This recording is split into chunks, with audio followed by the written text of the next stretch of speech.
ایک صحابی، سنو سنو یہ دل کو ہلا دینے والی بات ہے، ایک صحابی جن کا نام ہے حضرت ابو محجن. بولو کیا نام ہے؟ حضرت ابو محجن. ان کے بارے میں لکھا شراب پیتے تھے، صحابی ہے لیکن کیا کرتے تھے؟ بس عادت لگی ہوئی تھی. سننا، عادت لگی ہوئی تھی. اللہ کے رسول صلی اللہ علیہ وسلم کے زمانے میں شراب پی، خبر ملی کوڑے مارے گئے. حضرت ابو بکر کے زمانے میں شراب پی، خبر ملی کوڑے مارے گئے. ایک مرتبہ حضرت عمر کے سامنے لایا گیا. حضرت عمر امیر المومنین، بھائی حضرت عمر بھی تو شہید ہوئے نا پہلی محرم کو. حضرت عمر رضی اللہ تعالیٰ عنہ کے سامنے کن کو لایا گیا؟ حضرت ابو محجن. وہ بالکل شراب کے نشے میں دھت ہے. جب ان کو ہوش آیا تو حضرت عمر نے 80 کوڑے مارے. کتنے کوڑے مارے؟ بولو بولو کتنے کوڑے مارے؟ کیا عجیب معاملہ ہوگا. حضرت عمر رضی اللہ تعالیٰ ابو محجن کو 80 کوڑے مارے، پورا بدن لہو لہان ہو گیا. پھر کیا فرمایا؟ عمر نے فرمایا 80 کوڑے مارا ہو لیکن چھوڑوں گا نہیں. حضرت عمر کا غصہ، رعب، دبدبا، کہاں 80 کوڑے مارا ہو؟ اللہ کے رسول نے مروائے ہوں گے، حضرت ابو بکر نے مروائے ہوں گے، یہ عمر ہے. عمر 80 کوڑے مارا ہو، چھوڑوں گا نہیں. اور سارے پولیسوں کو کہا ان کو میرے دربار کے باہر رسیوں میں باندھو، جب مجھے یقین ہوگا کہ یہ شراب نہیں پیئیں گے تب عمر چھوڑے گا ورنہ نہیں چھوڑے گا. میرے پیاروں وہ رسیوں میں باندھ دیے گئے. کون؟ حضرت ابو محجن. میرے پیاروں لکھا 21 روز تک بندے رہے. کتنے روز تک؟ کھانے کے وقت کھانا دیا جاتا، نماز کے وقت نماز پڑھائی جاتی، اور کچھ ضروری کام ہوتا تو ضروری کام پورا ہو جاتا. پھر کتنے دن تک؟ صحابی جن کا نام ہے حضرت ابو محجن ثقفی رضی اللہ تعالیٰ عنہ. نام کیا؟ حضرت ابو محجن، جنہوں نے اللہ کے رسول کے زمانے میں شراب پی، حضرت ابو بکر کے زمانے میں شراب پی، حضرت عمر کے زمانے میں، بولو بولو، حضرت عمر کے زمانے میں شراب. حضرت عمر نے کوڑے مروائے. کتنے؟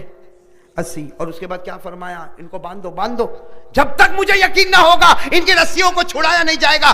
21 روز تک حضرت عمر نے باندھ کر رکھا. کتنے روز تک؟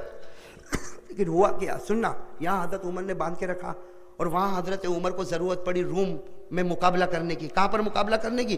روم. تو حضرت عمر رضی اللہ تعالیٰ عنہ سارے صحابہ کو لے کر کہاں چلے گئے؟ روم. یہ 21 دن سے وہاں بندے ہوئے. کب خبر آ رہی؟ مدینے میں خبر آ رہی ہے کہ روم میں مسلمانوں کو مارا گیا، روم میں مسلمانوں کو ستایا گیا، روم میں مسلمانوں کی تعداد کم ہو گئی. یہ تو رسی میں بندے ہوئے تھے نا. کیا کہہ رہے وہ جن پولیسوں نے ان کو باندھ کر رکھا تھا؟ کہتے ہیں مجھے چھوڑو، میں عمر کی مدد کرنے جا رہا ہوں. کیا کہہ رہے ہیں؟ مجھے چھوڑو، اترکونی، مجھے چھوڑو، میں عمر کی مدد کرنے جاتا ہوں. جاؤں گا. اگر مر گیا تو شہید ہو جاؤں گا، اور اگر زندہ واپس آؤں گا تو فکر مت کرنا، اپنے آپ کو رسی میں باندھ دوں گا. اس لیے کہ میں سب کر سکتا لیکن عمر کے قانون کو سننا.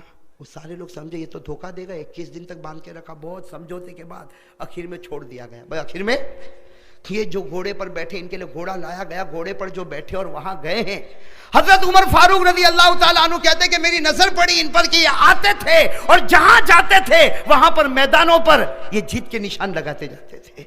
یہاں گئے تو نشان لگایا، وہاں گئے تو جیت گئے، یہاں گئے تو جیتے، قدم قدم پر جیتتے گئے یہاں تک کہ وہ وقت آیا حضرت عمر نے لا الہ الا اللہ کے جھنڈے کو بلند کر دیا. جب جھنڈا بلند ہو گیا اور مال غنیمت تقسیم ہونے لگا تو حضرت عمر نے کیا فرمایا؟ کوئی بھی مال غنیمت تقسیم نہیں کرے گا، پہلے ابو محجن کو لاؤ. آج سب سے پہلا مال غنیمت انہی کو ملنے والا ہے. ان کو ملنے والا ہے، ابو محجن کو. اس لیے کہ انہوں نے جو رول ادا کیا وہ کسی نے. تو سارے لوگ ڈھونڈ رہے ابو محجن کا. خبر ملی ابو محجن میدان میں. تو حضرت عمر نے فرمایا شہیدوں میں دیکھو کہیں شہید تو نہ ہو گئے. سارے شہیدوں کو دیکھا گیا، کہا ابو محجن شہیدوں میں بھی نہیں ہے اور زندوں میں بھی. حضرت عمر نے کہا مال غنیمت تقسیم نہ ہوگا جب تک میں ابو محجن کو دیکھ نہ لوں گا. چنانچہ سب وہاں سے چلے، سفر کرتے کرتے مدینہ آئے. میرے پیاروں کیسا منظر ہوگا. حضرت عمر رضی اللہ تعالیٰ عنہ جب مدینے میں داخل ہوئے، بولو حضرت عمر جب مدینے میں داخل ہوئے دیکھا کہ ابو محجن رسیوں میں بندھے ہوئے. تو حضرت عمر رضی اللہ تعالیٰ عنہ سوچتے، وہاں دور سے کہتے ابو محجن تو تو میدان میں تھا نا، تو تو میدان میں تھا. کہا ہاں عمر میں میدان میں تھا، لیکن میں نے ان لوگوں سے وعدہ کیا تھا کہ زندہ آؤں گا تو اپنے آپ کو رسی سے پھر باندھ دوں گا. بس میرے پیاروں حضرت عمر قریب آئے. کیا منظر ہوگا. حضرت عمر قریب آئے، قریب آ کر رسی کو جب کھولنے لگے، رسی کو کھولا اور ابو محجن اور عمر دونوں گلے لگے تو عمر کی زبان سے نکلا ابو محجن اب تجھے کبھی سزا نہیں دوں گا.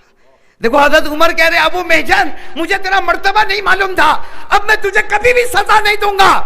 تو وہ کیا کہتے ابو محجن عمر اگر تم سزا نہیں دو گے تو میں بھی وعدہ کرتا ہوں کبھی شراب کو منہ بھی نہیں لگاؤں گا. تو حضرت عمر چوک گئے، کہا اب تو میں سزا نہیں دوں گا. پھر تو اتنا کیوں ڈر گیا؟ بھائی اب تو میں نے کہہ دیا میں سزا نہیں دوں گا، پھر بھی تو اتنا ڈر گیا کہ شراب نہیں پیوں گا. کیا کہا حضرت ابو محجن نے؟ میں اللہ کے رسول کے زمانے میں پیا، سزا ملی. ابو بکر کے زمانے میں پیا سزا ملی، آپ کے زمانے میں پیا سزا ملی، اور اب آپ کہتے ہیں کہ میں سزا نہیں دوں گا، اس کا مطلب ہے اب ابو محجن پیے گا تو میرا پیدا کرنے والا سزا دے گا، اور میں اللہ کے رسول کی سزا کو برداشت کر گیا، ابو بکر کی سزا کو برداشت کر گیا، عمر تم کوڑے پر کوڑے مارو برداشت کروں گا، لیکن پروردگار کی سزا کو میں برداشت نہیں کر سکتا۔ میرے پیاروں، لکھا ہے کہ وہ ابو محجن تڑپتے تڑپتے ہاتھوں سے، تڑپتے تڑپتے پاؤں سے باہر نکلے، مسجد میں عصر کا وقت ہونے والا، بھئی کون سا وقت ہونے والا؟ عصر کا وقت ہونے والا، مسجد نبوی میں اذان ہو رہی، اللہ اکبر اللہ اکبر، اذان دینے والا اذان دیتے ہوئے جب یہاں پر پہنچتا، حی علی الصلاۃ، حضرت ابو محجن وہیں پر تڑپتے تڑپتے گرے، تو حضرت عمر دوڑتے دوڑتے آئے، کہا کہ ابو محجن کیا ہو گیا؟ عصر کی نماز کھڑی ہونے والی، عصر کی نماز کھڑی ہونے والی۔ ابو محجن نے کہا عمر تمہارے پیچھے نہیں پڑھوں گا، نبی کے پیچھے پڑھنے والا ہوں۔ میرے پیارے دوستو، اب آپ بتاؤ اللہ کے ڈر کیسا ہوگا؟ بھئی ہوگا کہ نہیں ہوگا؟